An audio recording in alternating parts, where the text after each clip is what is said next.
जर आरती आज मस्त झणझणीत बेत कर. घेऊन आलात पण हो, आज घेऊन मी आलो. झटपट होणार करेल, तामझाम नाही ओके, करणार. लवकर कर पण ना. तुम्ही हेल्प करा. चला तर मंडळी, मग इथे मी अर्धा किलो मटण घेतलेलं आहे. मटण छान असं कोवळं छान घ्यायचं आणि त्यानंतर यामध्ये भरपूर पाणी घालायचं आणि 3 ते 4 वेळा पाणी बदलून हे स्वच्छ असं आपल्याला धुवून घ्यायचं आहे. मटण धुवून जरासं पाणी व्यवस्थित निथळून घ्यायचं, यामध्ये जास्त पाणी राहू द्यायचं नाही.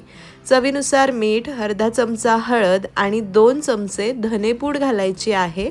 हळद, मीठ आणि धनेपूड मटणाला व्यवस्थित चोळून लावायचं आणि कमीत कमी अर्धा तास याला मुरण्यासाठी झाकून बाजूला ठेवायचं.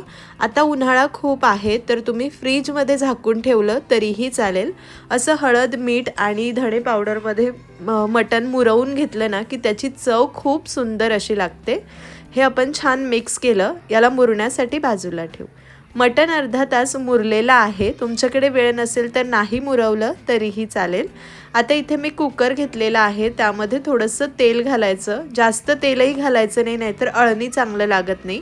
एक मोठा उभा लांब पातळ चिरलेला कांदा घालायचा आणि कांदा हलका लाल होईपर्यंत परतायचा. खूप ब्राऊन करायचा नाही, नाहीतर कचकच लागतो. कांदा परतून झाला की मॅरिनेट करून ठेवलेलं मटण घालायचं. भरपूर अशी चिरलेली कोथिंबीर घालायची आणि मोठ्या आचेवर मटण 2 ते 3 मिनिटे परतून घ्यायचं. जसं जसं आपण याला 2-3 मिनिटे परतून घेणार ना, हे हलकंसं पांढरट दिसतं. तोपर्यंत आपल्याला छान परतून घ्यायचं आहे. सोबत धनेपूड, हळदसुद्धा व्यवस्थित परतली जाते. इथे आपण मटण व्यवस्थित असं परतून घेतलंय, थोडंसं पांढरट झालंय, त्याला पाणीसुद्धा सुटलंय. वरचेवर कुकरचं झाकण ठेवून 5 मिनिटांची कमी आचेवर वाफ काढायची. 5 मिनिटांची वाफ काढली हे अत्यंत गरजेचं आहे. मटणाला अंगचं पाणी सुटायला हवं, तरच मटण चवीला खूप सुंदर लागतं. आता यामध्ये गरजेनुसार पाणी घालायचं आहे आणि कुकरच्या शिट्ट्या करून घ्यायच्या. मी मोठ्या आचेवर 1 शिट्टी करते आणि 15 मिनटं कमी आचेवर वाफेत ठेवते. माझं मटण छान शिजलं जातं. तुम्ही तुमच्या कुकरच्या गरजेनुसार शिट्ट्या करू शकतात. आता एक छोटंसं झटपट वाटण करायचं आहे. आपण सुकं मटण करतोय तर अर्धी वाटी सुकं खोबरं मी किसून तेल न घालताच भाजलेलं आहे. भाजलेलं सुकं खोबरं, त्यामध्ये 10-12 लसणीच्या पाकळ्या, 1 इंच आलं आणि कोथिंबीर घालायची आहे. शक्य असल्यास पाणी न घालता जमेल तितकं बारीक वाटा. वाटलं जात नसेल तर 1-2 चमचे पाणी घालू शकतात. मी पाणी न घालता वाटून घेतलं. आता मटण शिजलंय. सुकं मटण करण्यासाठी मसाला करूया. कढईमध्ये तेल घालायचं. तेल छान गरम झालं. 2 मोठे कांदे मी बारीक चिरून घेतलेले आहेत, कांदे घालायचे. व्यवस्थित एकजीव करायचं आणि मध्यम ते मोठ्या आचेवर कांदा हलका गुलाबी होईपर्यंत परतायचा.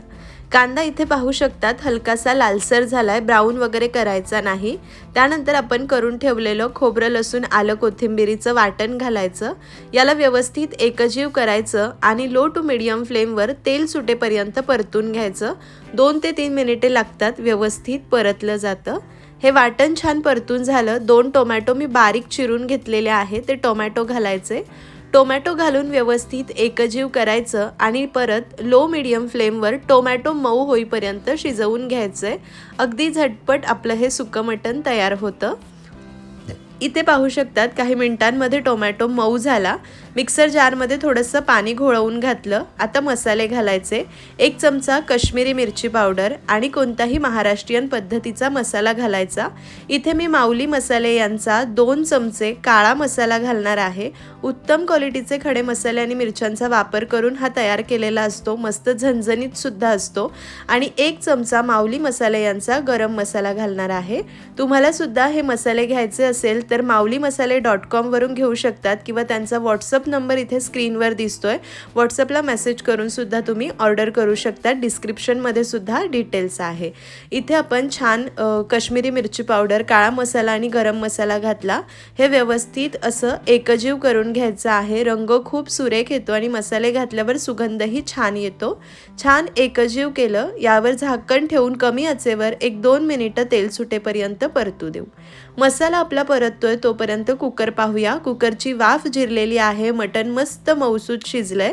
आपण मटण सुक्का करतोय त्यामुळे हा अळणी रस्सा आपल्याला जास्त लागत नाही, पण घरात मुलं असली की आपल्याला मुलांना द्यायचा असतो म्हणून मी थोडं एक्स्ट्रा पाणी घातलं आणि असाच प्यायला सुद्धा सुक्यासोबत छान लागतो. पण तुम्हाला नको असेल तर तुम्ही अगदी कमी पाण्यामध्ये मटण शिजवून घेतलं तरीही चालेल.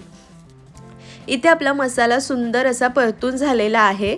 आता जे आपण मटण शिजवून घेतले त्यातले फक्त पीस घालायचे, तर या पद्धतीने मी झाऱ्याने घालून घेते, म्हणजे जे अळणी मला हवं आहे ते सुद्धा राहील आणि हे सगळे पीस सुद्धा मसाल्यामध्ये घातले जाईल। मटण परफेक्ट शिजलंय, अति गाळ सुद्धा झालेलं नाही, याच पद्धतीने शिजवायचं। मसाल्यामध्ये व्यवस्थित एकजीव करून घ्यायचं आहे।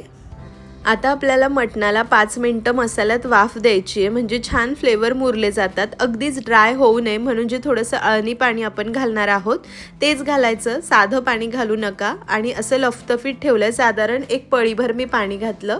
कोथिंबीर घालायची, झाकून 5 मिनिटांची कमी आचेवर वाफ काढायची। 5 मिनिटे वाफ काढली आणि आहा, अगदी रसरशीत झणझणीत चमचमीत मटण सुक्का आपला तयार झाला आहे। अजून ट्राय करायचं असेल तर अजून ट्राय करू शकतात।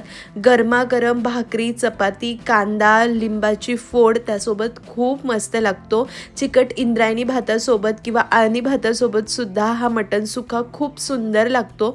अगदी झटपट तयार होतो। आणि तुम्हाला चिकनचा करायचं असल्यास चिकनचंही करू शकतात। मटण मॅरिनेट न केला तर अजून झटपट होतो। तुम्ही सुद्धा माझ्या या पद्धतीने हा मटण सुक्का जरूर ट्राय करून पहा। आशा करते आजची रेसिपी तुम्हाला आवडली असेल। रेसिपी कशी वाटली कमेंट करून जरूर कळवा। रेसिपी थोडी जरी आवडली असेल तर लाईक करा, रेसिपीची लिंक नातेवाईक मित्रमंडळींमध्ये शेअर करा आणि चॅनलवर नवीन असाल तर सबस्क्राईब करा।